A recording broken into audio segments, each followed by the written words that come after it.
Hi, thanks for tuning in to another dose of bite-sized bits of knowledge where we give you meaningful information in a short amount of time.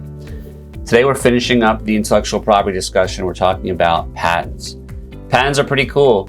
They memorialize themselves in process, methods, designs, etc. They're very heavily used in pharmaceuticals. If you've ever heard of the term generic drugs, that's an expired patent, meaning it's available to everybody to use after the 20-year period expires. They exist in terms of software. They exist in terms of physical inventions. Predominantly, patents mean that they're a right of exclusion. You are preventing others from using that which you have created, what you've invented. It's a new invention. Generally, you don't want to sit on your rights here. As I mentioned in the copyright and trademark videos, you have some common law protection inherently from creating something, but in patents, you don't. You have a year after you start using it to file either a regular or a provisional patent, or you lose the right, period. It's that simple. A provisional patent is like a patent where it's not a real patent. It's like I'm sure a patent and trademark attorney would explain it much better, but a provisional patent is almost like a preservation of time. It's like a flagpole that says, I'm going to file a patent later, but I want to preserve my rights in this filing, which kind of outlines what we're going to file. And it preserves your filing date as being within that 1 year period. There's also continuations, which you can make a patent kind of extend longer so that you can add more to it if you're very good at what you do. So patents can be really interesting things. There's a lot of litigation relating to patents. There's a lot of nuances you really need to understand if you're going to get involved in it. Investors typically like to see new businesses that have a patent, although people like me and intellectual property lawyers know that having a patent doesn't really give you kind of a golden ticket. It's just a cost of business. You got to have one. You got to try to create a protective, competitive moat around you as much as you can.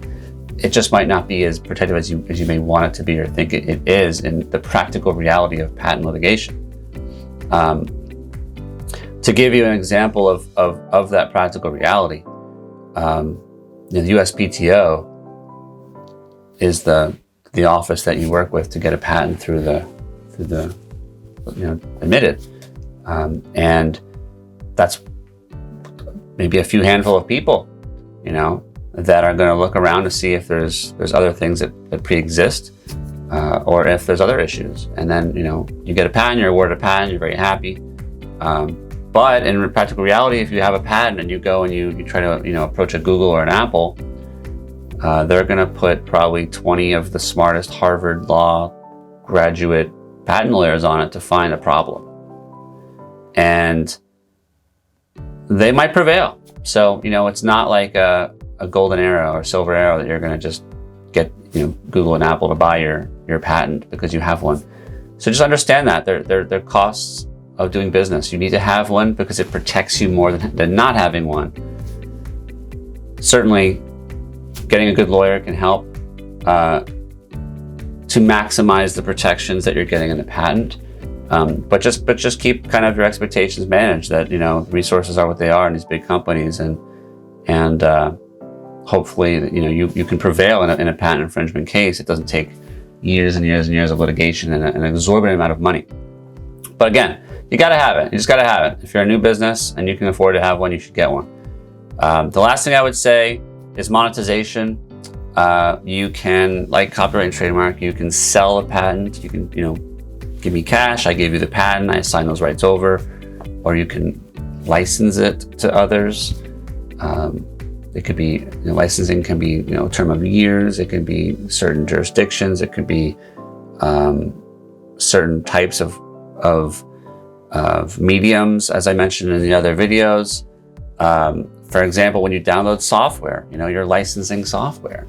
Usually some softwares limit you to like 2 mobile devices or 1 mobile device or a computer and a mobile. Like they're really controlling the distribution of the product through these licenses, and how you have access to it, and sharing it, and keys, those little serial keys, let you know that you have a valid license.